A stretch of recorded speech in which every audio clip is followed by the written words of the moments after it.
Welcome to the Trading Sliders Podcast.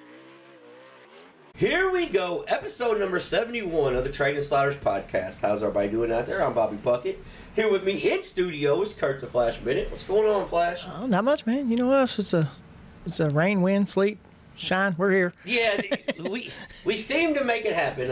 Actually, my wife said, you're all like the mailman. You just you show up just every show week. up. Doesn't matter. Yeah. Well, what's really funny is it looks like it's really nice outside. Yeah. But it's warm. But sun's shining. I think it is going to get a little bit warmer today, so that's a positive. This week's guest is Chris Ferguson out of Mount Holly, North Carolina. Owner and operator of Chris Ferguson Racing. Owner and operator of Victory Seats. Yeah. But yes, caught up with Fergie. I guess it was a month ago now. Yeah. Seems like it's crazy. Flash, I got some interviews, and I look back at the dates. I'm like, Jesus Christ! Like, Yeah. that was quite a while ago. Yep. But yeah, two-time national world karting champion, winner of the Bristol Dirt Nationals, the USA 100, the Show Me 100, the Hall of Fame 100. So it was a good chat there with Chris Ferguson. Yeah. I know we say this each and every week, and it kind of sounds repetitive, but it just is what it is. It's part of doing business, as they say. Please take care of the people that take care of us. And our show this week being brought to you by Diesel Boys LLC. If you're in the Kentuckiana area and you need any type of diesel truck work done, reach out to Brandon Hooker and Diesel Boys. Our deep dive is being brought to you by Kentucky Clutch and Performance. This week at the Clutch Shop, it was a little bit slower than I thought it was going to be. Yeah. Except for one day, but it was a little bit slower around there. So if you guys got anything that you tore up trying to do snow removal, bring it to us this week because we didn't have nothing to do last week. But reach out if you need anything automotive related, farm tractors, Chevy trucks, diesel trucks, pulling trucks, race cars. Yeah. If you need it, we got it. So reach out to Kentucky Clutch and Performance. Our slider of the week being brought to you by Walt at Speed Decals. Walt is hooked up with one of our past guests as well, and Dylan Baldwin, and they're doing a collaboration. So he's doing some prints for some sprint cars and stuff. So if you've seen the new Trey Osborne wrap that's going to be in Florida next week, Dylan Baldwin designed it, sent it to Walt. Walt printed it, sent it back to Dylan, and then Dylan put it on. Oh, that's cool. Yeah, that's how that went. So we're all working together here. Yeah. The Trading Sliders Podcast brings people together. That's the way it's supposed to work. Yeah. Who would have thought? Yeah. But if you need anything vinyl work related, reach out to Walt at Speed Decals. Our crash of the week being brought to you by D.O. Handyman and Remodeling. Crash of the week this week is Mother Nature involved when we get into that. Yeah, that's kind of wild too. Yeah. Haven't seen that one yet. No, that's sometimes shit just happens. Yep. But if you need anything done around the house, I know it's really cold and there's a whole lot of snow. But if you need anything done inside the house, it doesn't have to be outside the house. He can do tiles, cabinets. Come fix your kitchen sink. It doesn't matter what it is. Yeah. Reach out to David at D.O. Handyman Remodeling, 812-989-5002. And our racetrack spotlight being brought to you by JT's Trackside Catering. I know Super Bowl's coming up. Starting Monday, we got like 15 days of racing. Yeah. Yep. So if you don't want to cook one night, just reach out to Jeremy and say, hey, man, why don't you smoke me some of that bologna? Which, Flash, I got some bologna for you to take home with you. Oh, yeah. Yeah, JT stopped by the shop there, and he said, I know he's a picky eater, but he can try this. Yeah. So, but JT brought us some stuff. But reach out to JT's Trackside Catering. And our question of the week, for some reason, this became the most popular segment. Flash, this is no shit. This morning I woke up to 200-something messages. Wow. I was like, I guess I don't know how many people listened yesterday because you might have to have some of them sent to me for too long. Yeah, I'm about to get your email address and stuff. You can do that. I don't mind. But yeah, I woke up to. I probably shouldn't say this on air, but I read about 3 of them. Yeah. That's for upcoming shows. Yeah. I was like, this is a lot. Yeah. So it ran my phone down overnight. Let's put it that way. That's how many were coming in. Yeah. So I don't know how many people listened to the show yesterday, but they love the new Bandit Race Car question of the week. So they like hearing what we got to say. Joke's on them. But yes, so if you need anything, Brian's in Florida, so if you got any modified drivers that listen, I know We have a bunch of modified drivers that listen. If you need shocks or anything done, Brian is down there helping the Team Bandit Race Cars, and he'll be there all week. So reach out to Brian Barber and Bandit Race Cars. I seen one where one of our past guests ain't gonna make it down there because they're snowed in. Yeah, I seen that too. Ryan Thomas. Yeah, Ryan Thomas. He got a little weather issue. Yeah. Which we've been down that driveway. Oh, yeah. In the dark with no snow. Yeah. It's tough to get up it regardless. Yeah, try pulling a hauler down through there would be really tough probably. So news of the week. Speedweeks are here in Volusia. Yeah. They are here. And when I say here, they are here. Like we are in the middle of Speedweeks. Hunt the Front does more Hunt the Front stuff, so we're gonna get into that. Yeah. The good and the bad. Yeah. The best, worst kept secret in all of racing, Sheldon Hodenshaw decides, hey guys, I'm with the KCP team. I think that's KCP car. He's like, hey, I don't know why you guys are acting surprised. The rumor's been out there for 6 months. Yeah. But I think they were kind of waiting on the NOS thing. I think, yeah. Because NOS isn't like us. They've got like legitimate lawyers. And yeah. stuff. So I think there was some stuff that had to be worked out. Speaking of a NOS driver, Sunshine is back. Oh yeah. Yeah. Sunshine didn't miss a beat. In normal Sunshine fashion too. Yeah, he did not miss a beat. And a couple of our former guests picked up wins in the off season. Yeah. So that's pretty neat. And our question of the week. So yeah, a lot to get into. And like I said, we got Fergie. Yeah, that's pretty cool watching the Winter Nationals out there right now and stuff, because like every single heat race I was looking at and I said, yeah, we've interviewed that guy, that guy. Well, that's funny that you said that. I was gonna wait until our next episode. Yeah. And I was gonna put and part of the reason is because that's when USAC goes down. Yeah. So I was gonna put our drivers that we had in the past year through all the divisions. Yeah. Because the late models and USAC will get her next week. So right. Yeah. We're gonna get into that. We're gonna do that. But yeah, that'd be something cool to do. Yeah. Yeah. Everybody that's been on the show, what have they done this winter? Type deal. So that's in the works. Yeah. But yeah, there was a ton. They rolled through the heat races like damn. Yeah. Damn. Yeah. So, but we're gonna start off with Hunt the Front. So, Hunt the Front does Hunt the Front stuff. First off, Hunt the Front by Southern Raceway. This is another one of those secrets that's they talked about it at Gateway. Yeah, wasn't a very good secret. Yeah, it's like a sports drone secret. Yeah. Hey, don't y'all tell nobody, but yeah. but everybody knew. So Hunt the Front by Southern Raceway. The reason why they buy Southern Raceway is because it's their home racetrack. They want to promote their own races, and there's a little inside baseball in all this we talk about. There's sanctioning fees and there's logistic issues. And when you have a series and you have a streaming place, guess what? You need content. Yeah. What's the best way to have content? Get your own damn racetrack. Yeah, exactly. So, that's basically what comes from this. It's good because they're talking about doing some improvements, reshaping the track a little bit. So yeah. And it's another racetrack that's not going to close down. Right. So that's good. But as soon as they bought the racetrack, Flash, they went total racetrack promoter that same weekend. Oh yeah. So Hunt the Front has 4 races scheduled in Georgia, and we all know it's cold here. It's cold in Georgia. So they put the filler out early in the week because I think they were kind of worried about cars. How many we're going to get? Right. And I think Vic Hill may have scared half the drivers away. Yeah, I think he did with his video about being cold. Yeah, Vic's like, we're not going to, it's going to be cold, boys, hard on engines. And everybody's like, we're just going to take off. But, so the Hunt the Front guys go out and put a feeler out earlier in the week and says, hey, if it gets below 40, we'll make a decision. Right. So they race Friday.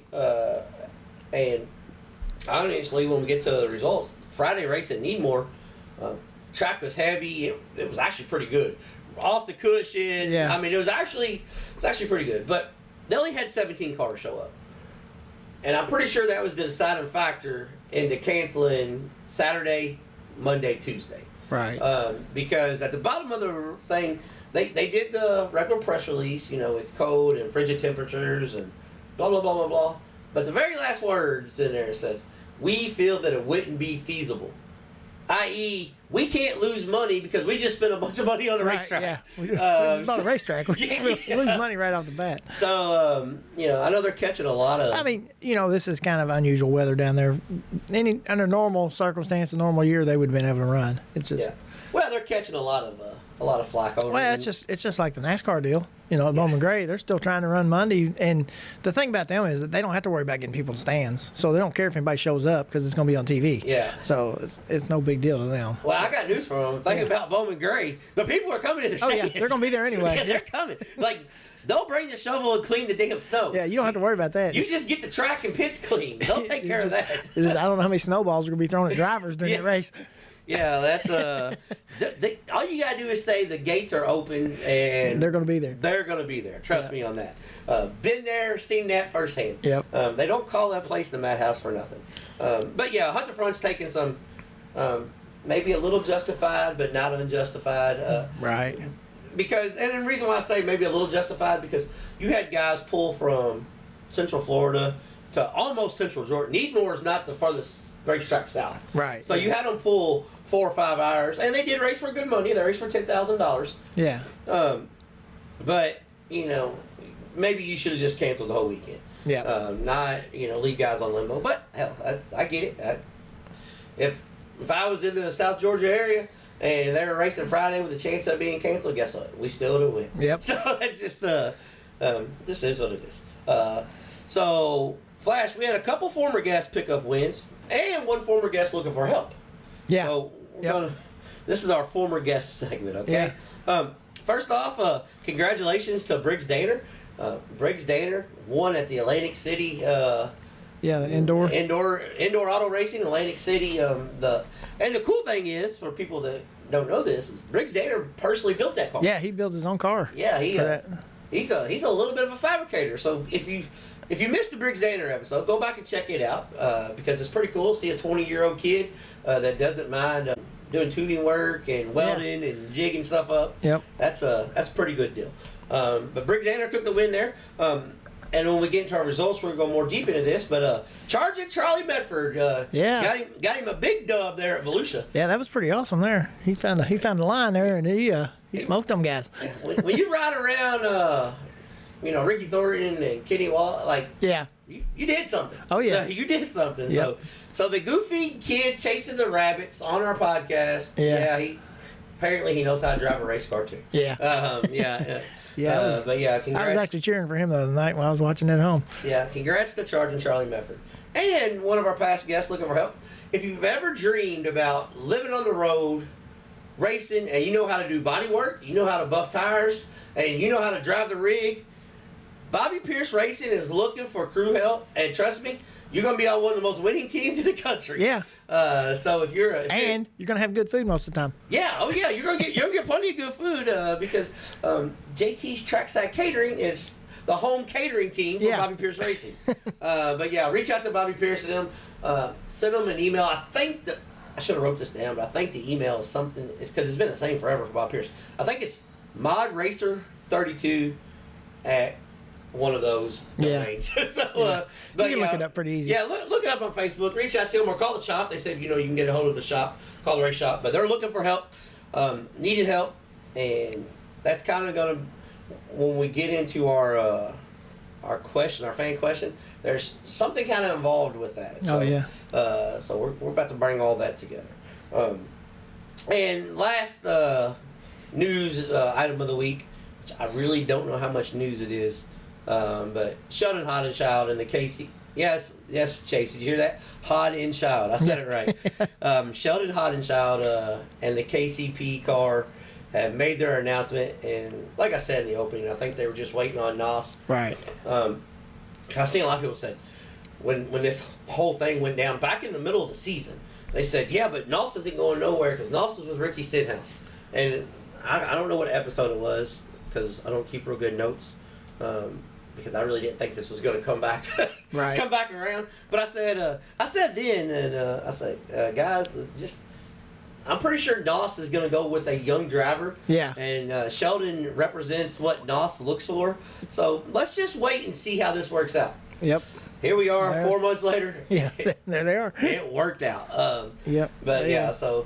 But one thing I wish they would have done, I wish they wouldn't announce nothing. I wish they would just showed up at Volusia on Wednesday and rode the car out of the trailer. I mean, why announce it the week before? You waited this long? Yep. I know NOS wanted to do a big reveal, and they did a big reveal.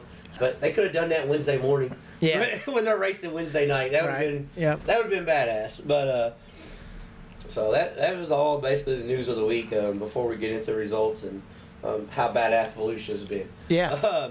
But our fan question of the week, Flash. This is one you're gonna kind of like this one. Tommy from Waynesville, North Carolina. First off, Tommy, I hope you got a snow shovel down there. Yeah, because you guys got hammered. You're gonna need it for the next couple of days. Yeah, and this is a recent question. So Tommy says he was watching the Dirt on Dirt Dirtcast where they're talking about Speedweeks. He said they're talking about guys racing too much. With everyone bitching about cost, needing family time, not enough help to get up and down the road, do they race too much? He's a huge late model fan, and he seems like late models race year-round, and sprint cars actually have an off-season. And then we got a bonus question after that. Yeah. So, I'll let you go first, Flash. Yeah. No, me, I don't think they race too much. I mean, when I was racing, I wanted to race every weekend. I mean, or as much as I could, you know. Back when I was racing, I mean, yeah, it takes away from family.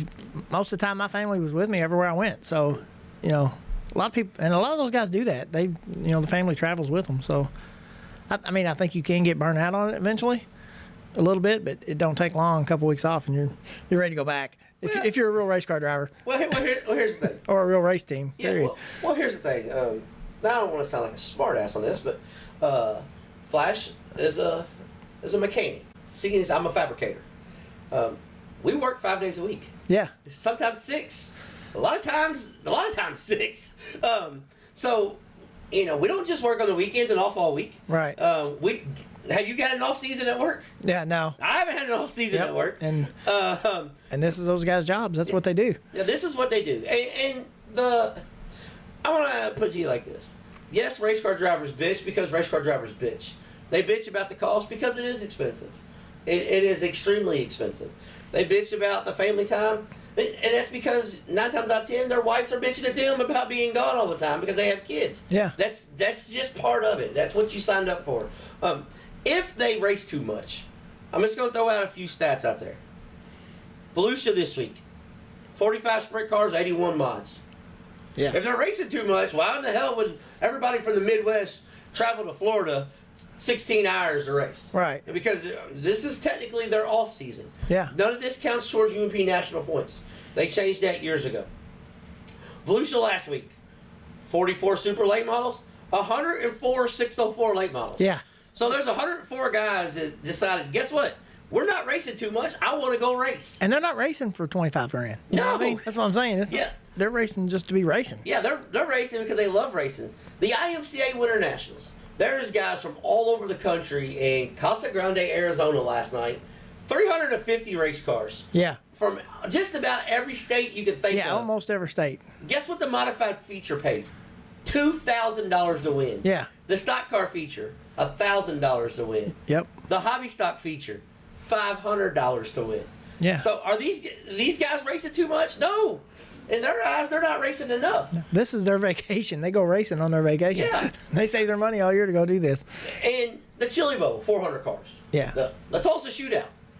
1,800 cars. 2,000 race cars. I mean, they are not racing too much. And when you say the late model versus sprint car deal, sprint cars got an American off season. But they also have an indoor season, and they have an overseas season. Yeah. Your top guys that are racing for a living, we just talked about Briggs Danner. Briggs Danner raced this weekend. He raced indoors. All these guys run the Chili Bowl. They run the DeCoin race. Yep. So many guys are overseas right now. Brock Zierfoss went from Chili Bowl, Australia, and he flew in Thursday morning to run the sprint car in Florida. Yeah. So, I mean, I don't think they race too much. And that's running a 360 sprint. Yeah. You know? So, it's a... But here's the thing. And we got, what, 2 or 3 guys over there now over in New Zealand? Running late models. Yeah. Well, that's like Pierce and Ethan Dotson. Dotson's over there. Yeah, so Ethan Dotson. You know, I actually, it's funny that I didn't even mean to talk about this, but so I got a text message from Ethan Dotson and said, these cars look like shrunken Hot Wheels. Yeah. And I said, that's funny because that's what Bobby Pierce said when we interviewed him. He said, no, I just listened to his interview on the flight over. Oh, so, yeah. But, yeah, he sent me a picture of the cars. And looks like a shrunken Hot Wheel. Yeah. But the thing is, I know that people complain there's no off season. Because there's an off season in every other sport. There's an off season in baseball. There's an off season in basketball. But guess what? There's not an off season if you're playing semi-pro. And I hate to say this because these are professional race car drivers. But you know, everybody thinks NASCAR and Formula One is the top of the top. Right. But there's guys in sprint car late model racing that's earning over $1 million a year. So I mean, I don't know how many jobs there are out there earning over $1 million a year. Right. So I mean, these are the elite of the elite. So no, I don't think. And here's the thing: they're in the wintertime. They're not bound to a series. I know World of Outlaws, had a race a couple weeks ago, but then they race in 2 weeks, but then they take off for another month. Yeah. Everybody seems to show up to Gateway. Yep. There's no, they showed up there because they make money. Yeah. This is their job. They're there to make money. So, and a lot of times these guys don't realize. Sometimes it's not making money with a race car. Sometimes it's the merch trailer where they make their money at. Most of the time, it's the merch trailer. Yeah. So there's different avenues that they make money. It's not all just in the race car. Yeah. There's no off season. There's not been no off season for trading sliders. No. Not since we got started. Way before we even got started. Yeah. Hell. No, we were still doing the same thing before. Yeah. All we're doing now is finding out a way to get together and talk about it now. Yeah. Instead of just calling each other on the phone and be like, you believe that dumb son of a bitch did that? Yep. But yeah. So, but here's the bonus question, Flash. Same guy, Tommy. So I should have messaged him back and asked him his age. Bonus question, if you guys have time. So we got time today. Yeah. Do you guys play any racing video games? Oh, yeah. So, go ahead. Huh? Yeah, well, I do a little bit, play the World of Outlaws. Yeah. But I ain't played for a while, though. Really? Yeah, that's me. I'm just sitting here looking and people that have seen our pictures, I'm looking straight ahead at 3 TVs. I've got a PlayStation or a PS4. I've got a PS2. I've got an Xbox sitting there. Yeah. I got a Nintendo NES. I don't really play a whole lot anymore, but yes, yeah. Over the time we have played plenty of video games, all the way from the original World of Outlaw Racing to what was that one? Saturday Night Speedway. Flash and I used to get Eva together. Destruction. Yeah, test drive Eva Destruction. Yeah.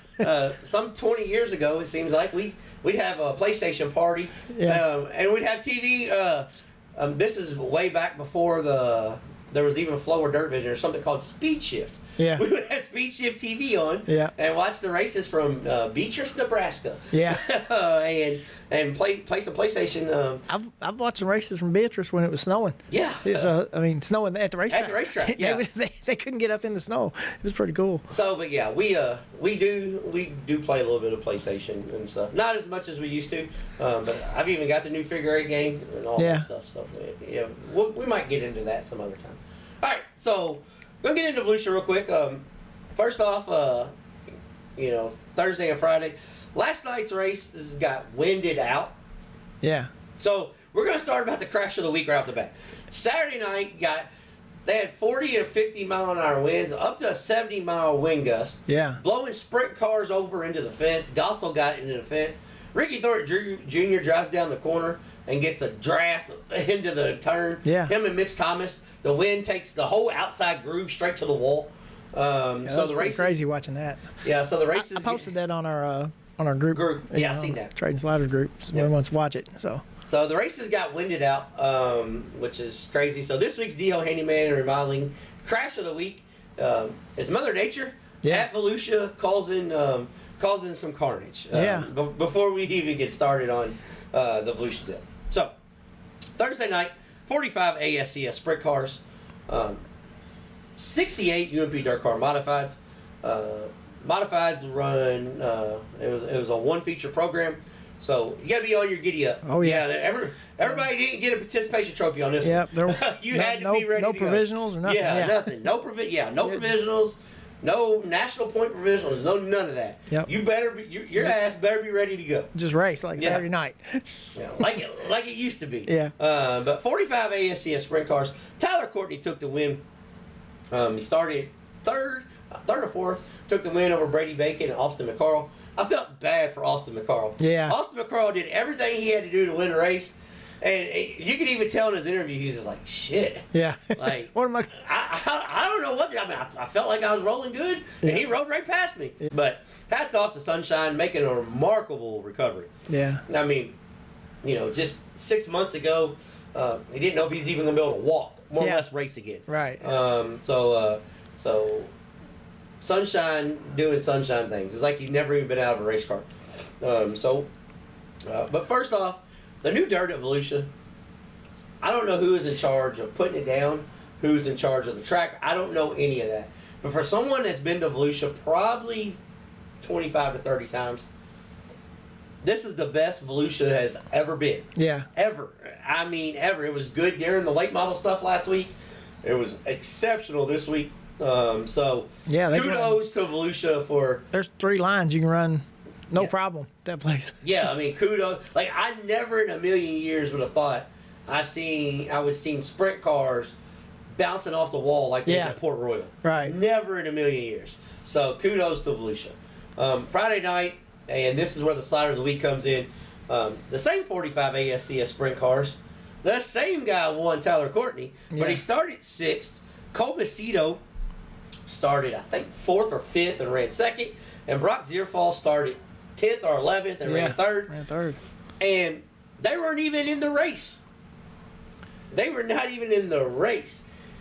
Cam Martin and Brian Brown was going at it. Martin was running the top so hard. I told Tanya, I said, he is going out of the ballpark. Yeah. There's no way he's going to cut a tire down.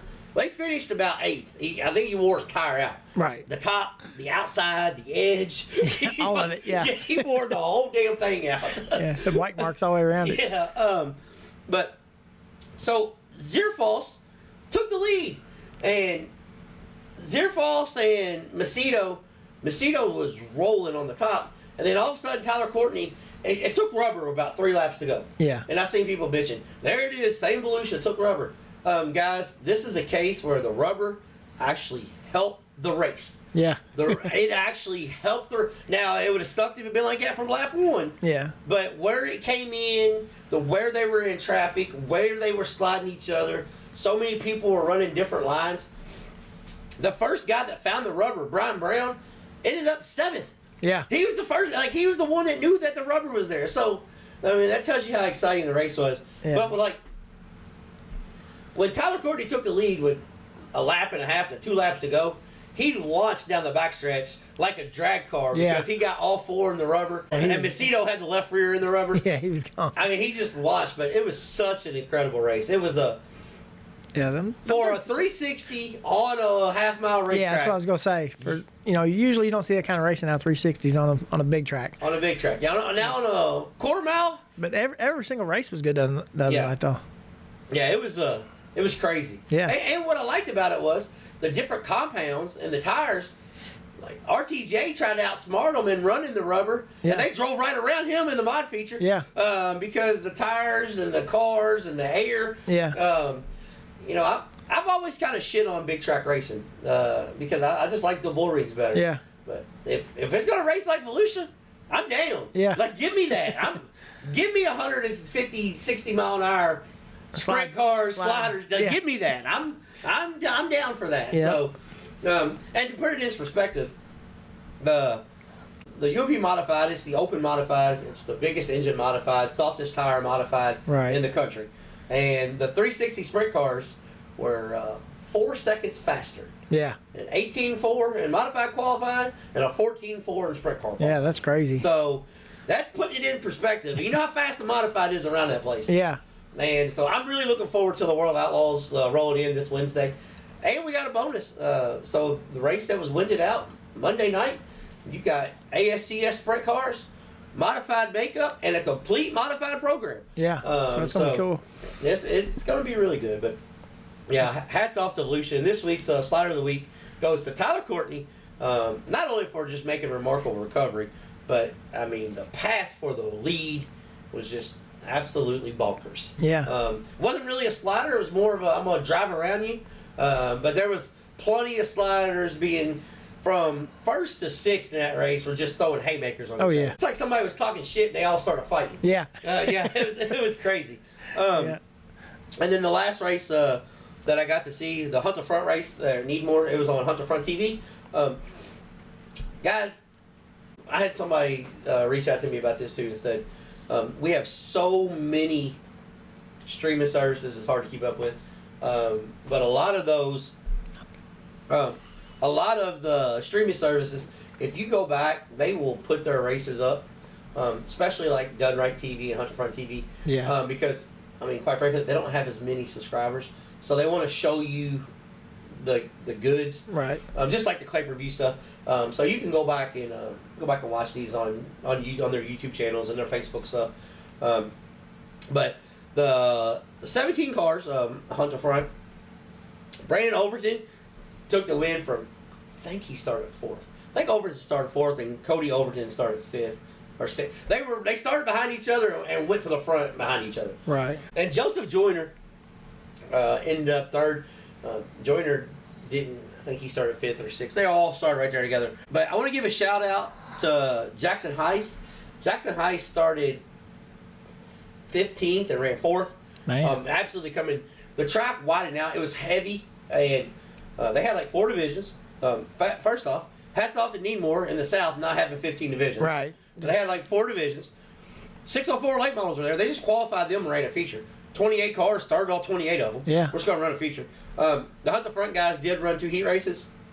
One thing I would say, if I was making that call, I probably would have ran the heat races with the 604 and not the super late models because they had 17. Right. And only 15 started the feature. So they broke a couple of the heats. So, but that's just, that's anybody can do this from the house. Right. But looking at that, because I know when you get there, the fans say, well, we paid to see the late model heat. I get that.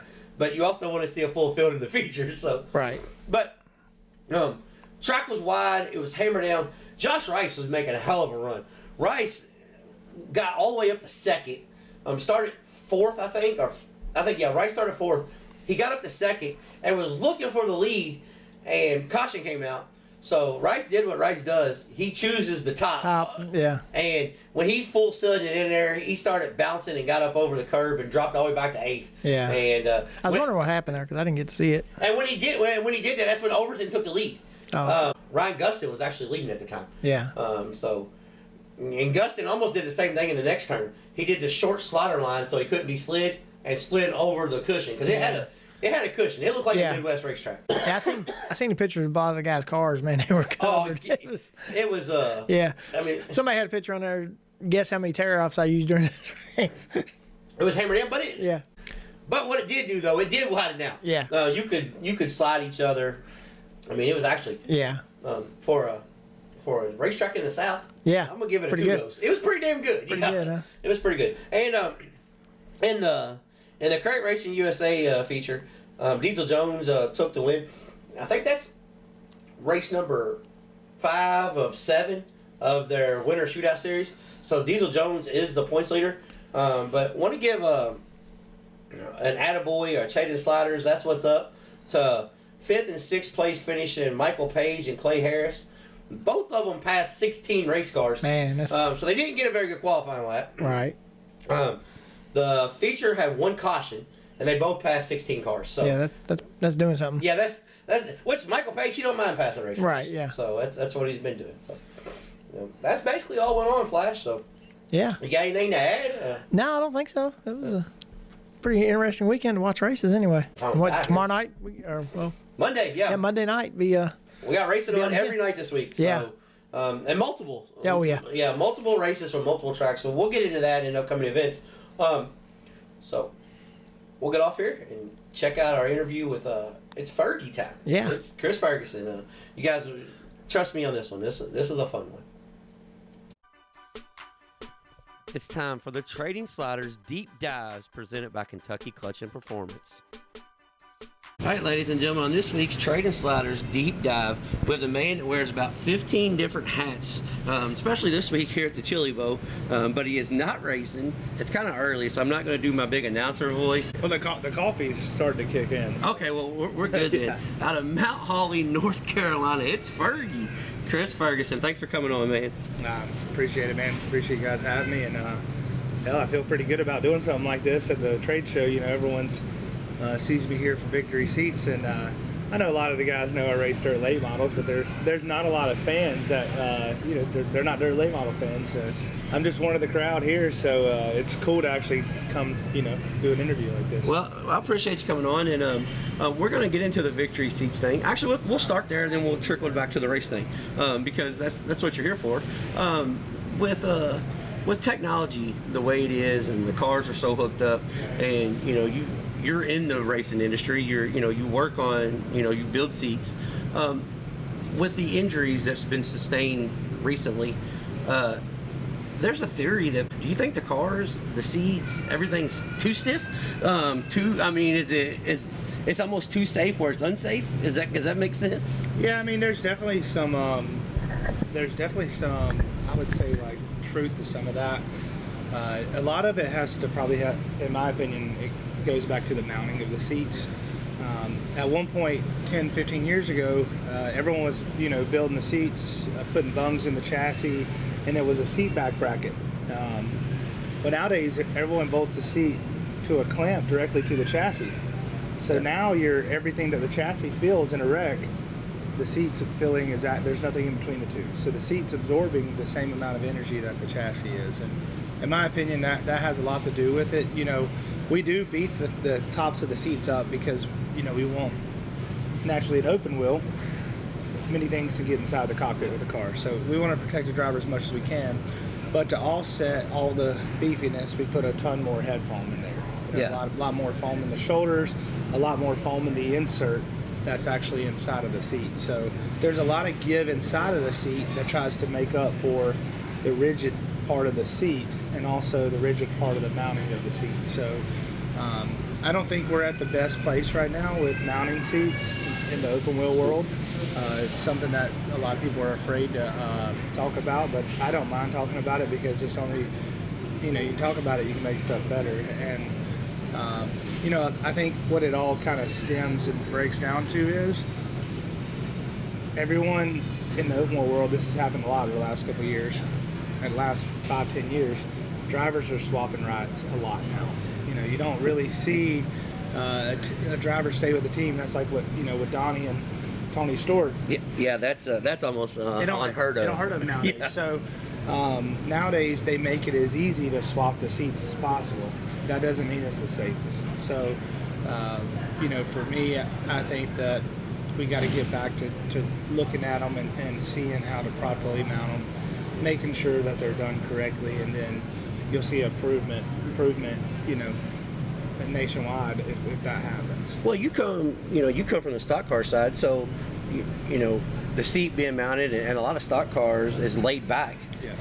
So when you're laid back, your body absorbs different energy. As in, open wheel car, they're sitting straight up, and most of the injuries come from the flat bottom hits, not the upside down hits or the side hits. It's because you can't go up. I mean, you can only go where you're bolted to. So when you're designing your seats, do your late model modified seats, are they designed different than the open wheel seats, or is it just kind of you just got to make some few tweaks here and there? No, they are a pretty good bit different. The bottom's way longer in them because there's no knee room in a sprint car. Your knees are pretty much up against the knee guard or the steering servo. The steering servo or all that stuff. And it's like the reality is that the bottoms are really short.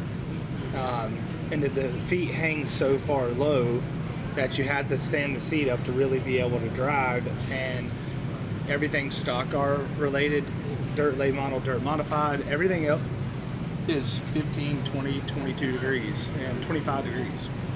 And realistically, that's where if anyone ever wanted to know the answer to really making the seat industry safer, you know, making the cars maybe a little bit longer, making the A-posts come back an inch or two, which would allow us to lay the seat back, and then also maybe moving the mid plate or something forward to allow more knee space. That if we could get the seats laid back to 15 degrees, I think that would be the easiest, not the easiest fix, but the fix that would the safest fix. Yeah. Yes, and it wouldn't cause new problems. Well, no, but now you're talking about moving the engine plate forward. Being a racer, you know how sprint cars are so much. They don't have bar angles, so it's they need all the weight towards the back. Now you're gonna make everybody mad now talking like that. Well, I had a conversation, of all people, I had a conversation with Darren Pittman 3 days ago here about it, and the one thing that I learned is people in the sprint car world complain more about the height because they can't fit the cars inside of the trailers. And I didn't realize that. And a lot of people, wouldn't, even if we did, move it, let's just say we made the cockpit 2 inches longer, it wouldn't be, that's not massive, So even if you just eased it, like potentially inch this year, inch in 4 years. Yeah, and it's like in 5 years from now, if we have a car that's in a seat that's a lot safer, it would be a win-win for everybody. With your racing schedule, you try to run 40 to 50 races a year, and you're based out of North Carolina, so you're how much NASCAR technology do you have? Because you've got everything right there in the Charlotte area. How much do you guys bounce off each other with short track racing? Because forever it seemed like the 80s was all short track racers just doing NASCAR, and then we got to a point where they took engineers, so you lost a short track racer. But now I kind of feel like it's coming back. It's coming full circle. Yeah, that's kind of how I feel. Who do you actually work with, in the industry? Yeah, definitely. I mean, naturally, some of my guys that's worse for us, they've been building seats for 25, 30 years. And, everyone always asks, how does that make sense? Because we've been in business for a year and a half. Yeah. But, my guys, they worked around Charlotte, and they've worked for other seat businesses, and they have a reputation and they have relationships with guys like David Green, who's one of the head safety guys at NASCAR, Cadillac. I mean, there's a lot of guys that honestly, they care about racing in general, and which is hard to. First off, that's hard to even come across now in the racing industry, because most people care about the money first, and the sport's usually about third on the list, really. Yep. Well, and technically, there's a lot of people here. I was talking to Desiree that works for K1. She was at Simpson for 25 years, and she's seen a lot of stuff just like I've seen it, and a lot of other people have seen, and it's that's the part of the sport that we have to see when people get hurt, and we want to learn from it, and but the big thing is we take stuff that we see over the years, we make it better, we learn from the wrecks. We go inspect the seat. Like I had a guy that got crashed earlier this year and his roll cage collapsed, and the seat come down on top, or the car come down on top of the seat, and we got the seat back within 2 days of the wreck, and inspected it and looked and seen kind of what structurally moved, and kind of how to fix it, or not fix it, but make it stronger. That way we can improve our stuff. But like our head foam supplier, the guy that we work with on all this, and the guy we do the inserts with, he's on the SFI board for foam. And when we design a head foam, the stuff that works for NASCAR isn't going to work for a sprint car. Yeah. I mean, you're running 200 miles an hour, 220 at Talladega in a 3,500 pound race car. That's not going to work in a 1,200 pound sprint car going 160 miles an hour. So we specifically designed the head foam for the application, and the stuff that we put on a kid seat is definitely different than this too. So Well, there's a few guys in the industry. Derek Hagar comes to mind for one. He says guys like you are the reason why racing's getting out of control because the kids feel too safe.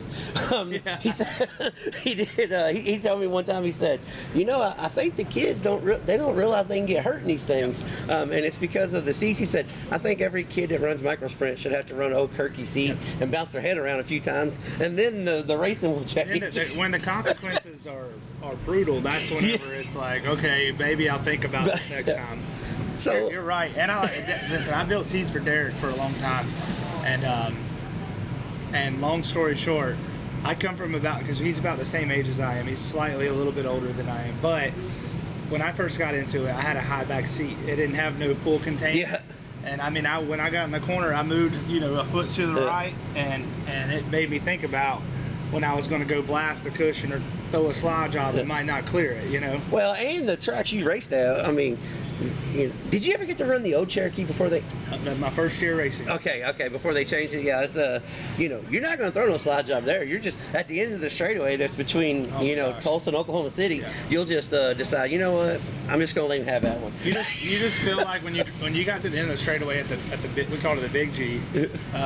When you got to the end of the straightaway there, you either let off or you meet Jesus. It's one of the two. Yeah. And sometimes you got to do both. Yeah, exactly.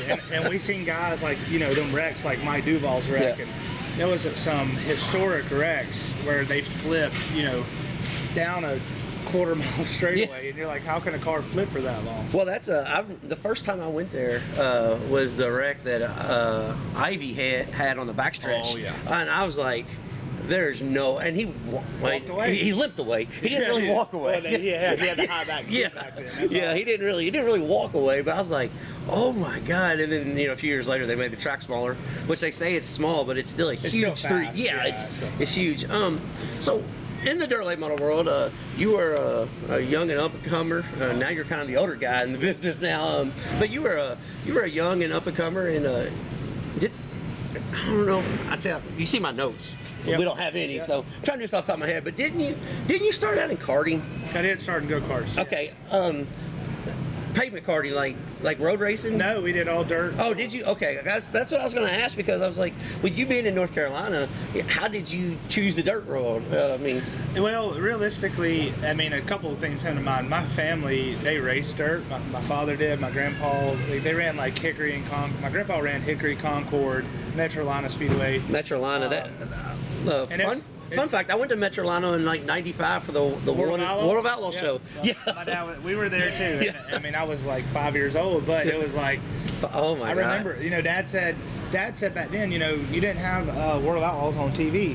And he was like, in his mind, because he'd only seen super late model racing, he was like, they can't be that fast. You know what I mean? So then he went there, and he saw Steve Kinzer won. Yeah, Steve Kinzer won, yep. And it was supposed to be a 2-day show. Friday got rained out, and they raced Saturday. And my dad told me, he was like, I didn't believe it, and then when I saw it, I was like, yeah, there's nothing more. That's the fastest thing in the world. Like a 410 sprint car is the fastest thing in the world. It's crazy. And what's really, me, I live in the Midwest. I'm from the Louisville area, so I see a ton of non-wing 410, which they're not quite as fast, but they're way more radical. It's wild. It is unbelievable to watch. But with you growing up and you transition into late models, I want to talk to you about the state of late model racing, because everybody looks on Flow and Dirt Vision and they see 50,000 tonight, 25,000 on a Tuesday, and everybody's like, well, late model racing is great.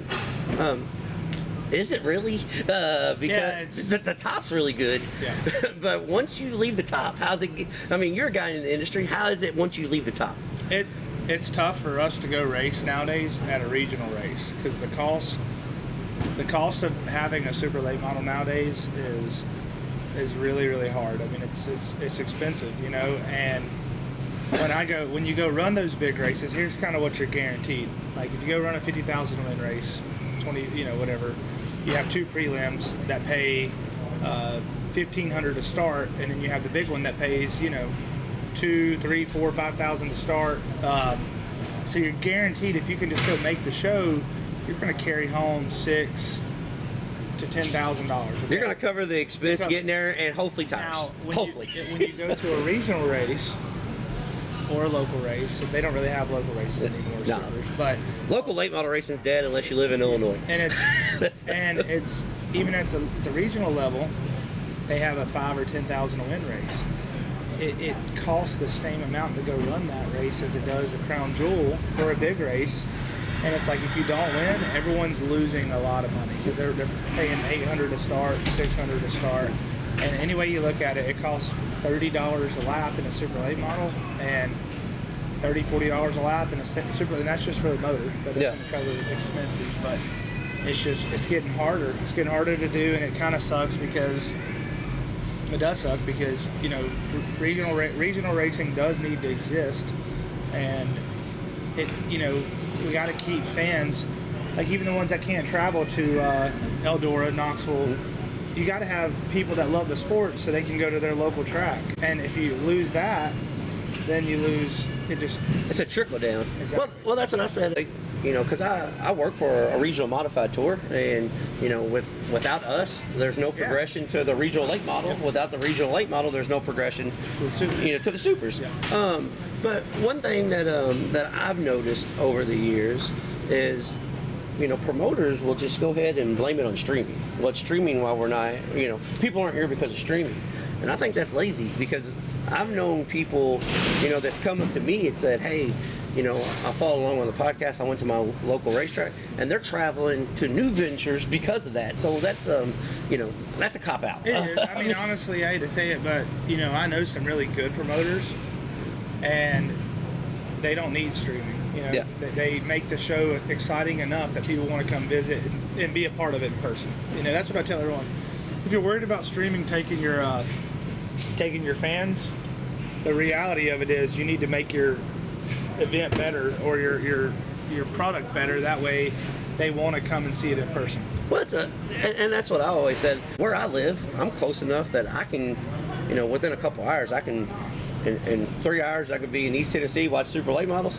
In an hour and a half, I can be in Ohio and watch wing sprint cars. An hour and a half, I can be in Indiana and watch non-wing sprint cars. So, you know, I'm pretty fortunate.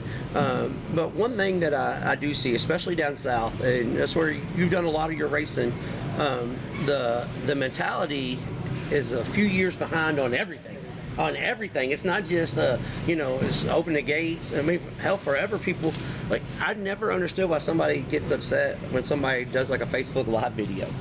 Like, every person that shares that sees that are gonna, you're not losing money. They weren't coming anyways. All you're gonna do is gain something off of it. That's why I told one of my friends, they did a great job. They promoted at Cherokee for a couple of years, and he used to go to the high schools that were within, like, in that county, and they would give away 25 tickets to each high school, like, for you know, free admission into the grandstands. And like he always told me, he was like, we don't see a lot of younger kids in our grandstands anyway, so these are people that weren't planning on coming anyway. So what does it hurt me to give them free? I mean, if they bring their mom and dad, that's going to sell two more passes. So it's like, but people don't do that anymore. No, well, promoting's a lost art. Have you ever thought about promoting? I mean, not like you got all kinds of time. It's not like, I mean, you know, we talked about. I mean, I've talked about it before, and I've helped promoters. You know what I mean? I did what I could to help them, but not anytime soon. So what you're saying is, she is keeping you busy with the seat company, and then you, on the other hand, you're going to try to run 50 races a year. So what's the plans for this year? You're in a position where you really can't follow a tour with your business. You've been the ultimate pick and choose guy with just showing up and, okay, I might just show up and win the Show Me 100 or the Bristol Dirt Nationals. Yep. Did you get paid for that? Yeah. Because okay, I just wanted to make sure because that's when it paid really good. Yeah. So really, it was awesome. Like he paid like 50 to win, and then the other two races I ran 20. We got 25 for second and 12 for third, and I'm like, we brought home whatever it was. Whatever, $80,000-$90,000. That's a pretty good weekend. Yeah, and we got paid for it. And honestly, that whole year they had the XR Super Series, and we ran at Belleville, Kansas, and ran third at the 40,000 win show there, and then Charlotte ran second at the Colossal, return. And honestly, like that really changed. I mean, people don't want to admit it, but that changed the landscape for the sport, for good or for bad. It did. you know, he did, unfortunately, I don't really know the logistics of how it happened, but I don't know if he paid too much and didn't have enough, but he did force other people to start paying more money. So, well, that's I'm not a guy that, you know, I won't shit on him because the few interactions I had with him, I mean, he treated me, you know, nice. But he did shape, like you were saying, he did shape the landscape of the sport, and you know, Flo is involved in the sport simply because of him. Because they're like, oh, we have a streaming company now that you know, if this goes the right way, could, you know, not take over the world, because we think this is the biggest thing in the world, but we're just a little niche. Yeah, exactly.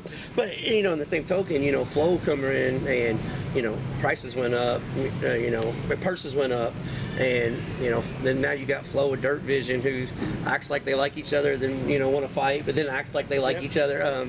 But you know, when you see the landscape of the sport, it's not like it's never been done before. Yeah, I mean, we've heard, you know, guys talking about back in the 70s, you know, as they were racing the A main. But I mean, some of the old star stuff, hell, the guys are gone. You know, the money was gone. One of the funny stories, Donnie Moran said he raced down the interstate faster than he raced on the track one night to get his money. He chased the guy to the next exit. So it's just now it's more publicized. Yeah, exactly. You know, now if you screw up once, everybody knows. Well, and I think even back then, if I'm not mistaken, like Goodyear came in and changed the sport there for a little while for sprint cars and for late models. So yeah, because well, actually, with Bloomquist and Moyer, you know, when they broke off and wanted to do the World of Outlaw deal, you know, Goodyear came in, and it was just. It really affected you guys down there, because it cut you guys in half, because half of your tracks went Goodyear, half went Hoosier. So it's pretty much. I think it was the Extreme Series. The Extreme Series, yeah. Extreme, yeah. Which was the World of Outlaws, and they just rebranded the name. So yeah, it's one of those things that it all comes full circle. I mean, as many. Well, and it does have to happen occasionally. Yeah, we need a reset. Yep. That's the same way like where you guys are. You got 19 late model divisions. Why can't we just have late models? We got crate 602, 604, you know, limited. Sportsman, limited, Yeah, at 525. I'm like, oh my gosh, so what's what? You got at least seven late model divisions. I've actually gone to one of our Cumberland Plateau races, and they give us the rundown, and I'm thinking, because when I walked in the pits, especially when I first started announcing down south for that series, I walk in the pits and I'm like, oh damn, we're gonna have a great late model field tonight. And then we had 15 races, and they all got 6 cars in. I'm like, whoa, what is going on here? Like, you guys missed the boat on this. Yeah, you never want to, you don't want to alienate people. Like, you want fans to see a full field race. Yeah. You know, and there was times like at Screven where the crates could contend with the limiteds. So they would run crates and then they'd get a weight break and stuff like that. Yeah. But like I don't know how it got so far out of hand. Well, speaking of Screven, you're talking about that racetrack's like a hidden gem. It is. It really is. It races really good. The facility is actually really good too. Like, they got great food. Oh, it's the best racetrack food in America.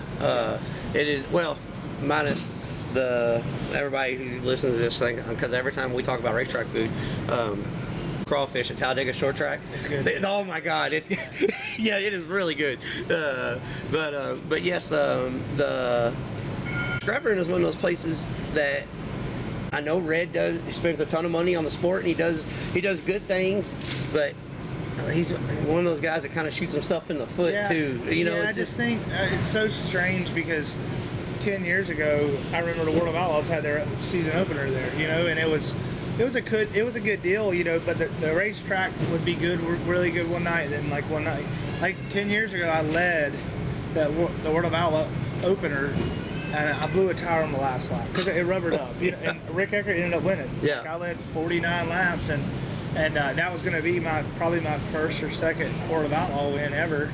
I can't remember which one it was, but the track locked down, and it just happened. But it is February, you know, and you get cold weather, but it's like, I don't know, it's weird. It's like they swap the front stretch and back stretch, and they do a great, I guess, a racy track, so they don't really need to change anything. It's just, when it's good, it's great.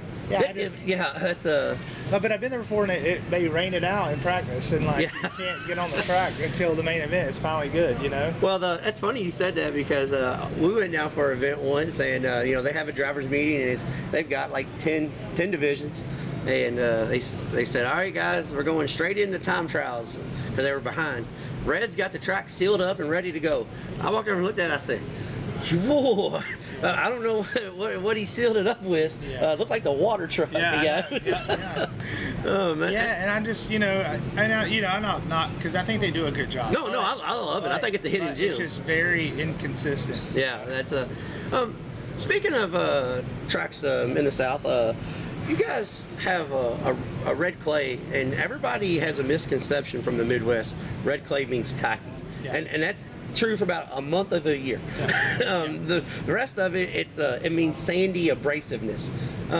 When do you contribute, your 100-lap wins from growing up racing on red clay? Because you got to save your tires. You have to the whole time. Yeah, 100%. Like, I mean, I had to grow up running the day races at Gaffney, in the blue-gray. And it's like, I learned a lot from Chris Madden and Scott and Donnie Moran used to come down there and race, Clint Smith, Petey Ivy, Ricky Weeks. A lot of them guys could make it all 100 laps without pitting back then. Now you can't even sniff 100 laps at Gaffney, but you could back then, and that's where we learned everything. That's where you had to conserve, you had to drive the car straight, and that applies to everywhere in the country now. You talked about, you could make it 100 laps, you could make it 100 laps, and now you can't even, now if you run 50 laps at, places like that, do you think the technology of the car, where the car's so in the track, do you think we need to back that up a little bit for the sake of racing, or, I mean, I know for the sake of cost. Well, but. I think the general consensus is everyone does agree we're too hooked up. Everyone does. The problem is there's no manufacturers that's going to say, hey, we need to slow down. Yeah, let's unhook them. Yeah, let's unhook the shocks and just everything. I think Shane McDowell had some good ideas about the spoiler, like making the spoiler smaller. That would help. Helping with the nose, having a rule, which I think, Tony put a rule at Eldora, the valence has to be 2 inches off the ground, riding around the pits. And I think people are trying. It's just... but the thing about that sounds good on a conventional setup. Everybody running tie downs, it don't matter. I mean, that doesn't matter. Yeah, like you'd have to make it 8 inches to make it work. I would say realistically, the only fix that I would know that would help would be making the spoiler small, making it shorter. That would be something that there's really no way around. Yeah, you'd have to create more downforce, but you couldn't do it in the spoiler. So. Well, it's funny you said that, because I had a guy tell me one time. He came to me, he goes, I listen to your show, and, I love how you talk tech on there, but, I know a way to fix it. You make the noses smaller where the right front wheel's stuck out and you got an air drag. And I said, if that fixes it, how come the modifieds are glued to the racetrack on an 8-inch tire? Yeah. So, I said, that's not the fix. The fix is in the shot. Everything. I mean, that's everything. So. But you do see. I mean, I will say this is a part of the sport that's actually really good. Some people have made their cars so good in clean air that they struggle in dirty air, and that makes the racing good, because then you're like. Then you don't know, do you want more mechanical grip or do you want more air grip? And if you have a race where you have a lot of clean air, you're okay. But then you have guys like Bobby Pierce that can... Doesn't matter. It doesn't matter. It doesn't matter. The noses and Ricky. Yeah. Ricky's nose is typically a mile off the ground. So, I mean, there's positives and negatives to everything. But in my opinion, the air is something that they could definitely fix. I mean, not fix, but manipulate. Make improvements without like it costing anything. Number one, and number two, it would in my opinion would probably improve. One thing that I've had guys even send me messages about this, that hey, because you don't pay the bill. Well, I used to. I was a racer, but what really improves, bro, my entire phone, like the entire signal just shut down. Well, that's what it did. I think we had a little power surge. Yeah, I think it's exactly what it was. That's wild. All right, anybody that follows along with the Trading Sliders podcast knows that there's always technical difficulties, and we just had one, so we're just going to edit that back in because I'm so good at that. But you know, the equalizer of the racetrack, the track being just a little bit choppy, a little bit rough. It's one of those things that, you know, helps racing, and drivers don't want. I mean, every driver wants it slick, easy on equipment. But for the fan aspect, you need a little bit of a little bit of chop. Yeah, there's got to be some character. I mean, I don't care what anyone says. Like, it makes a mistake happen every once in a while. It creates. Sometimes it'll create a different lane. You know, anytime you can create another lane in racing, you know, and if you have to move around, that, you know, part of the racing deal is being able to move around and make it happen, and that's what happens when you give a little character. No. So what's your plans for this year? What's the schedule going to look like? Are we going to see you go down and try to do some Speedweek stuff, or is it because you're so far behind on work you're just going to have to wait and catch up later? Yeah, I think we're maybe we'll go down to like in the past we've went to Brunswick. We went down there. We've been to Screven before, but I've always skipped East Bay and Volusia. It's just a lot for me to go down, like, get there on a Monday, especially with the seat business. So I doubt I'll go to really hardly any Speedweeks. Plus, we're finishing our race shop right now, trying to get all that stuff moved over and situated, and then get the cars rebuilt, you know. But I would love to come, you know, March, April, May, be in full swing where we're showing up, running the Show Me, you know, running the Diamond Nationals, running the Dream, the World, the Dirt Track World Championship, the North-South 100. I went to the Firecracker for a long time up at Lernerville. I loved it. I love Port Royal. I love Fairbury. You know, everyone knows Fairbury. So it's surprising to me that you are a Fairbury guy, because you're not really a let's rip the cushion type. I mean, that's really kind of shocking, really. Yeah, when I first went there in the 2016, 2017 days, I was really, really good. I had a rocket, and I was really good on the cushion, and I made a lot of fans up there. Like, we went for the PDC and ran good in the prelim, and then I went back in 2019 with a Bloomquist car, and I ended up winning my prelim at the PDC. I won my prelim Friday night, passed Brian Shirley and Mike Marlar with 2 to go on the bottom in the Bloomquist car. Yeah. You know, so I had fans of both styles, but I just love it, and you know, we've made the show pretty much every time we've been there. Haven't had the best of luck in it, but when you love an event and you have fun at it, it makes it easier to go back. Well, that's Fairbury is one of those places that's it's really special. And speaking of like late model versus sprint car, and you get that all the time. I think Fairbury is really missing the boat by not having a USAC sprint car race there, because the late model races race like the USAC guys there. I think they are missing the, Michael Rigsby, if you're listening to this, I think you are missing the boat on that 100%. And it's a great shape track. Yes. Like, everyone's like, it's just amazing that you can get 3-4 wide racing in a track, but the track's shaped so good. It's wide enough to entice you to make the move, and it's got just enough grip to, if you do make it, you're not always going to yard sell it into the fence. And it kind of transitions too. Yeah. So it's really flat. It's actually inverted where the Uke tires are. Yeah, because you can get up on it. Yeah. Yeah, but then it flattens out, and then it starts to dish, and then when you get to the top, it's pretty banked, and it's like, in my opinion, that's what makes the track great when it's. Well, I've caught some. I think Essex is going to kill me because he keeps telling me to quit talking about it. But Brownstown, Indiana. Yes. If they put a wall up around Brownstown, Indiana, it would be the best racetrack in the country. It would be people don't understand, because you used to always have a cushion up there, so you've got the slow and slick. You can go through the middle, but you need something to lean on by the time the night's over with. If everybody, or run 25 lap features there, so you got something to lean on. That's one of those places that if they ever put a wall up at Brownstown, Indiana, people won't even talk about Fairbury no more. I went for the Jackson this year because we started racing a little bit more. And we made both nights and kind of ran right around the middle of the field. I think I was 12th to 15th both nights, and I wasn't great, but honestly, I love the track. Oh yeah, it's and it wasn't. I mean, it was a good paying race, but it was like, it's a lot for me to go run that race, and like people, it's a lot for someone to drive 14, 15 hours and not be guaranteed a provisional, not be guaranteed tow money. So, like, there's a little bit of pressure there. But I'm at a point in my career where if I can't make the show, I don't need to be there. No, yeah, it's a. So when we go, we go because we want to go, and that's why we went to Brownstown.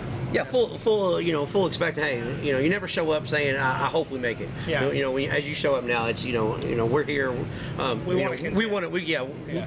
If it's not a top 5 run, then that 14-hour drive home really sucks. It does, yeah. We went to Coles County the day after. So that was even crazier. We did it all one trip. We went to Brownstown Friday, Saturday, then Coles County Sunday, and it was just quite the experience altogether. Yeah, that's a. Well, I'm glad you took the time to to come on here and how we could do this all day. But you've got a bunch of customers staying down here. So who do you want to thank? Help you get up and down the road, and where can they follow along, get merchandise, or just if they want to reach out and buy a seat? Yeah, definitely. I mean, Chris Ferguson 22 on everything, all the socials, the website. Pretty much, we're always available there. Victory Seats, same thing on the socials. Shop Sweet Victory.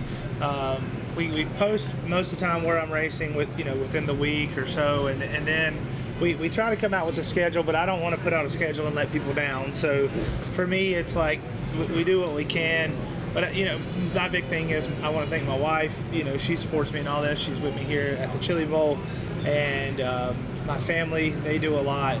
From my mom and dad, my stepmom, my mom's husband, my in-laws, my father-in-law, my mother-in-law, my brother-in-law, sister. I mean, my entire family's my biggest support group, and then, outside of that, my crew guys, my sponsors, just everyone, all my fans that support us, that keep us going, and, to this day, people still don't realize, but we're a family-owned team, so. We're not knocking anybody else. We don't have no millionaire car owner. It's just like just me. We do it, and we do it how we can. And when we do get help, we're super appreciative of it. So it's if I didn't have the help I have, I wouldn't already be here. So this year, running the original Outlaw schedule, which is Go Race Where I Want to Race, out of Mount Holly, North Carolina. Chris Ferguson, thank you, sir. Yes, sir. All right, Flash. That was Fergie time. Chris Ferguson out of Mount Holly, North Carolina. He's one of those guys that I didn't I don't know why. Like, I'm really good at remembering hometowns and stuff, but he's one of those guys that it's always stuck with me. Yeah. When we started, he said, "Man, you remember that off the top of your head?" I said, "Oh man, that's just what I do." Yeah. but yeah, and I don't know why. I've never been to Mount Holly, North Carolina. I don't know. So. Hell, I don't even know where Mount Holly is. I'm assuming it's around the Charlotte area. But probably I'd say so. Yeah. But yeah, Chris Ferguson there had a good time when he caught up with him at the Chili Bowl. He's in the trade show, and he said, "Yeah, this is pretty cool. We get to sit here and talk because hell, a lot of these guys walk right past the seat trailer and don't even know I'm a damn race car driver because all they know is sprints and midgets." Yeah, that's true too. So, but yeah, we sat there and talked, and what I liked about Ferguson was. We talked about the safety of the race cars, the safety of the seats, and he gave a suggestion on how to fix open wheel wrecks, how to, a little bit different of a chassis design, moving the back bar back just a little bit so you can get about 15 to 30 degrees laid back in your seat. Yeah. So it'll absorb energy better. And so that was pretty cool. And we got to talk about racing in general, because he is a late model racer, and this is what he does. I mean, this is the way he makes his living is in the racing industry. So talk about going pick and choose and not really running a series, and so there was a lot of good stuff in there. Yeah. And Chris Ferguson is one of those dudes that's just a good dude. Just an absolute good dude. I'll tell you a little backstory. So I ran into him at Gateway. Yeah. And we were gonna do something at Gateway, but hell, he was on such time constraints, and I was on such time constraints with doing stuff that we was doing. I said, "Man, we'll just get together whenever." You know what I'm saying? Yeah. Well, I seen him at the Chili Bowl out there on Sunday, as the practice day. Right. And so we sit there and we bullshit a little bit, and I said, "All right, let's we're gonna do that one." I said, "We got plenty of time this week. We'll just do it one day this week." He said, "Sounds great." Well, I get there, and then Buddy Colford has his sickness. Right. So they're putting who did they put in the car? It wasn't Gavin Miller, was it? Yeah, it was Gavin Miller. Yeah, because Gavin Boschelle was in right. the other car. Yeah, so they're putting Gavin in the car, so he can't fit in Buddy's seat. He's a little bit wider than Buddy. But Cannon McIntosh had another seat, so Ferguson is making like foam panels, sanding them down, got stuff all over it, filthy. Yeah. And because he said, hey, we'll do it Tuesday morning if that's all right with you. I said, yeah, great. So I get there Tuesday morning, and he's working his ass off. Yeah. And I told him, I said, man, we can do it tomorrow or do it. No, I told you we'll do it today, but just give me about 30 minutes while I'm working on this. And so I went over and talked to somebody else who we'll hear in the future. Yeah. Then I came back and he was we still been, so I was like, man, you need help? You want me to help you with any of this? Yeah. He's like, no, I've almost got it, but I can't get the shoulder supports and blah blah blah. So I said, man, we'll just do it tomorrow. I said it's no big deal. But he was going to stop doing what he was doing to honor his commitment with us. You know what I'm saying? And I was just like, that's a good dude because he don't owe us anything. Right. He does not owe us anything at all. And and I told him, I said, man, we'll just do it tomorrow. And then we did it the next day. And hell, in the middle of the interview, we had a power outage. The building went dark. Yeah. So it's true trading sliders. Every bit of power shut off in the middle of the interview. Just but thank you, Chris Ferguson, for being so gracious with your time and actually working through the issues with us because he goes, man, we were just having fun. But thank you. He said he's going to come up and run Brownstown again this year. That'd be cool. Yeah, he said he kind of likes that place. James Essex, if you're listening, Chris Ferguson also said Brownstown would be excellent with a wall up. Yeah. Came from him, not me. So, if you listen, James, there you go. That's pretty cool. I still say it needs a wall. I don't care. It still needs a wall. But we could have one of the best racetracks in the country right there. I mean, a lot of people think it's the best racetrack in the country just because of its previous history and all what that. it used to be. Yeah. And it's not bad. No. But it's not great. But if you really wanted to up the ante, it would be awesome. Yeah. So that's a whole other stuff. Brownstown opening week, I'm doing a Brownstown wall show. Yeah.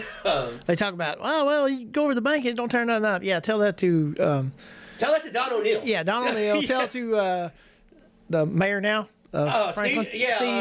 Steve Barnett. Yeah, Steve Tell Barnett. that to Mike Jewell. Yeah. Yeah. A whole bunch of people I've seen. I've seen the worst wrecks I've seen at Brownstown have been from going over the bank. Yeah, that's it doesn't tear nothing up if you go over the bank slow. Yeah, but if you go over the bank fast, if you go over racing, you're in trouble. Yeah, it tears up all kinds of shit. Yeah. So we're gonna get off that kicker because we'll get kicked off the airways. Yeah. This week's Racetrack Spotlight being brought to you by JT's Trackside Catering. It's a place that Flash and I have got one of those old racing stories from. It's Red's place. Oh yeah. Screvern Motor Speedway for Winterfest in Screvern, Georgia. 3/8 mile, racy little joint. Yeah. Even when it's sealed up, it's not just a racetrack either. Not just a dirt track. Red's place has got everything. Yeah. Did you see where Red posted? They got about 2 inches of snow. Oh yeah. At Screvern last night. So Red posted, guys, I'm opening gates. Bring your kids out. We don't get to see snow down here. Yeah. And I'm taking all the snow from the pits to the mud bog track, and we're putting a tubing course in. Oh, yeah. So Red's, and it's free. Oh, yeah. Free to the community. Bring the kids out. That's cool. Red's place, Screvern Motor Speedway, the best racetrack food in America. It's funny, Chris Ferguson and I got into that discussion. Yeah. He brought up Red's place as well. Yeah. That's a neat place right there. Yeah, it's got a drag strip, go-kart track, mud bog, dirt track, concert stage area. Yeah, it's got everything you could possibly have there. It's got everything that you absolutely could dream of in a racetrack. Yeah, and it's when we say it's got the best racetrack food in America, I'm telling you, I mean they will cook you'll have pulled pork one day. You'll have ribs. I mean, it's like a plate lunch every day. Yeah, every day. It's not your regular food at the racetrack. And if they run late, he don't care to serve pancakes and grits at 4 in the morning. In the morning. Yeah, he will do that. Especially if you're camping there, he'll wake you up at 6 o'clock in the morning. Yeah, everybody get up. Food's ready. After we went to bed at 3. Yeah, that's Red's place. Yeah, it's pretty neat. So Southern All-Star Super Late models, 5,000, 10,000, 25,000 this weekend. Thursday, Friday, Saturday. You can find that on Flow. I think they got the Ultimate Crate Series and the 602 Red Clay Series, 2,000, 2,500 Friday and Saturday. So yeah. And I think this is the same front wheel drive race, the 20,000 or whatever. I think it's all this weekend too. Oh, okay. Yeah. Yeah, Red is. Yep. We ain't got just one or two races. Yeah. Like Red's got it going on. Yeah, Bobby took the front wheel drive car down there and kind of overdid it. Yeah. Yeah. So I drove a front wheel drive race car twice in my life. One time was at Eldora. Yeah, and you won. And I won. Yeah. And the second time was at Red's place, and I found out that you cannot drive front wheel drive cars like you drive regular race cars. Yeah. I found that out because when they bottom out, when you're trying to cross somebody over, the motor will backspin and bust a crank. Yeah. I didn't know. Yeah. I'm not from that. I'm not from that era of racing. I had no idea. Yeah. Flash said, "Damn, look good." I said, "Yeah, this son of a bitch is done." Yeah. Hey, what? I started up listening to it. It looked good for 3 or 4 laps there. Yeah, we had a good time until we wasn't. So. Yep. But yeah, that was a whole trip. One time we'll talk about our trip to Red's place. We almost died that trip and everything. Yeah. We have a lot of racing trips where we almost die. Yeah, but that one was really close. And that's probably the best driving I ever seen Bobby do was. yeah, and it was not on the racetrack. Yeah, it wasn't on the racetrack. Yeah, so that's a story for another day. Yeah, one of these days we'll have stories like that. Yeah, because that was just a show on that. Yeah, that could be almost a whole damn show on that trip. Yeah. Monday through Saturday on Dirt Vision, the Volusia Raceway Park, the ASCS Sprint Cars Makeup Race, $12,000 to win Monday. 2 complete mod shows. Mods go separate on Tuesday, and then Wednesday through Saturday. Mods are the undercar for the World of Outlaw Sprint Cars. Yeah. And the way the track was this past week, tune into Dirt Vision. If your wife says you're not watching Dirt Vision every single night, just take Tuesday off. Yeah. Monday, Wednesday through Saturday is going to be good. I promise you. Yeah. And honestly, Tuesday will be pretty good because usually the way it works out, when the mods have that mod only show that day, they don't put as much water on it, so they can get to move around a little bit. So yeah. Should be a good week there at Volusia. And then last event going on down there in Speedweeks, Friday and Saturday, the USCS Sprint Cars King of 360, $10,000 to win at the Henry County Motorsports Park. $3,000 to win both nights for the 600 non-wing Outlaw Micros. Man. So they leave there the following week. All the non-wing guys, the Micros, they got Keith Coon's got a Give Back Classic at the Marion County deal. We'll get into that next week, but there's going to be a bunch. I seen where Kel Drake, a bunch of guys are going down. So yeah, it's going to be that'd be pretty cool. Yeah, it's going to be pretty cool down at the sand pit. So anything else, Flash? Yeah, that's all we got. No, I can't think of anything else. Just oh yeah, I do got something. Guys, we do got T-shirts and stickers still. Yeah. I haven't put that out there, and I also got like 3 people that haven't picked their stuff up yet. So yeah, Marcus Elliott, Dylan Kalen. I remember those 2 off the top of my head. I can't remember who else there is. Yeah. But I've got 3 or 4 people that haven't picked their stuff up that's been paid for. So if you want to buy some more shirts, guys, holler at me. But yeah, we got all kinds of. We still got. I don't say all kinds. We still got some shirts left. Sizes are limited right now. So I forget to push that. Yeah. That's about it. Support your local racetrack, i.e. a racetrack. Yeah.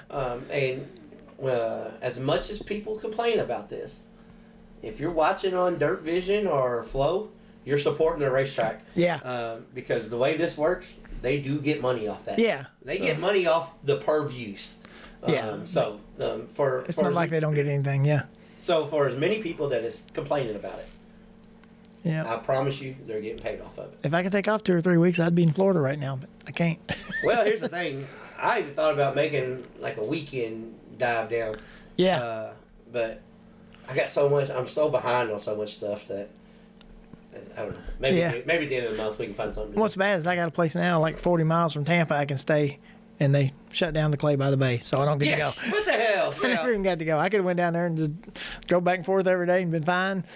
Yeah, now you go down there, it's like driving to Indianapolis every night to go to Volusia. Yeah, that's what it'd be like, yeah. Or you can go to Ocala. Yeah. Yeah, Ocala's not too Ocala, but well, yeah. bad. So, all right. Yeah. Well, until next time, we'll be trading sliders.